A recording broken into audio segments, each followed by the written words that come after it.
اللہم صلی علی محمد و آل محمد وعجل فرجہم۔ صدات مومن، آج ہماری گفتگو گناہوں میں سے 3 ایسے گناہوں کے بارے میں ہے۔ خدا نہ کرے اگر کوئی انسان یہ 3 گناہ کرے تو اس وقت تک وہ دنیا سے نہیں جاتا جب تک ان 3 گناہوں کی سزا اس دنیا میں اس کو نہ مل جائے۔ امیر المومنین حضرت علی علیہ السلام فرماتے 3 ایسے گناہ ہیں اگر انسان ان کو انجام دے تو اس کی سزا اسی دنیا میں اس کو ضرور ملے گی۔ سب سے پہلے فرماتے ہیں ظلم۔ ظلم ایک ایسا گناہ ہے، اگر کوئی انسان کسی پہ ظلم کرے گا تو اس وقت تک ظالم اس دنیا سے نہیں جائے گا جب تک وہ اس دنیا میں ذلیل ہو کر نہ مر جائے گا۔ تاریخ اسلام سے لے کر آج تک تاریخ میں دیکھا جتنے بھی ظالم اشخاص گزرے ہیں ان کی موت کیسے واقع ہوئی؟ ان کی موت ذلیل ہوتے وقت مرتے رہے۔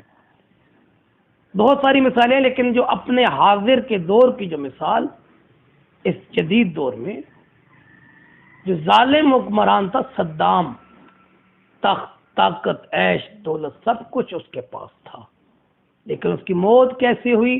ذلیل ہو کر وہ دنیا میں مرا۔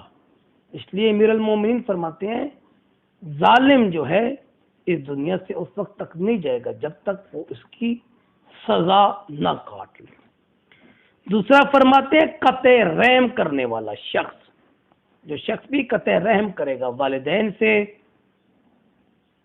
بیٹوں سے، بہن بھائیوں سے، جو شخص بھی رحم میں قطع کر دے گا، اپنے رشتہ داروں سے رحم دلی چھوڑ دے گا، اس وقت تک دنیا سے نہیں جائے گا جب تک وہ اس کی سزا نہ دیکھ لے۔ اس لیے یہاں پر فرماتے ہیں کہ ہمیں اپنے والدین سے رحم کرنا چاہیے، ان سے جب گفتگو کریں حسن اخلاق کے ساتھ گفتگو کریں، شفقت کے ساتھ ان کے ساتھ بات کریں، بیٹوں کے ساتھ، بہن بھائیوں کے ساتھ، جتنے بھی حقوق ہیں ہر حقوق کو ادا کرنا چاہیے۔ خدا نہ کرے اگر کوئی ان حقوق کو ادا نہیں کرے گا تو امیر المومنین فرماتے ہیں اس وقت تک دنیا سے نہیں جائے گا جب تک وہ اس کی سزا نہ لے لے۔ تیسرا امیر المومنین فرماتے ہیں جو شخص جھوٹی قسم کھاتا ہے وہ اس وقت تک دنیا سے نہیں جائے گا جب تک اس کی سزا نہ دیکھ لے۔ جھوٹی قسم کھانا بھی ایک یہ گناہان کبیرہ میں سے ہے، یہاں تک کہ سچی قسم کھانا بھی مکروہ ہے۔ سچی قسم بھی کھانا مکروہ ہے۔ ایک شخص نے امام سجاد علیہ السلام کی ایک زمین تھی، اس پر دعویٰ کر دیا کہ یہ زمین میری ہے، آپ کی زمین نہیں ہے۔ کیس قاضی کے پاس چلا گیا۔ اب دستور ہے یہ جو بندہ دعویٰ کرے اس کو ثبوت بھی دینا چاہیے۔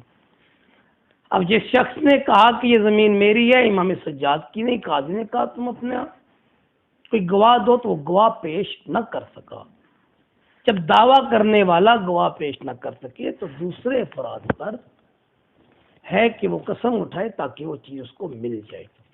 اب قاضی نے کہا کہ جس نے دعویٰ کیا وہ اپنا گواہ پیش نہیں کر سکا، لہٰذا آپ قسم اٹھائیں تاکہ میں زمین آپ کو دوں۔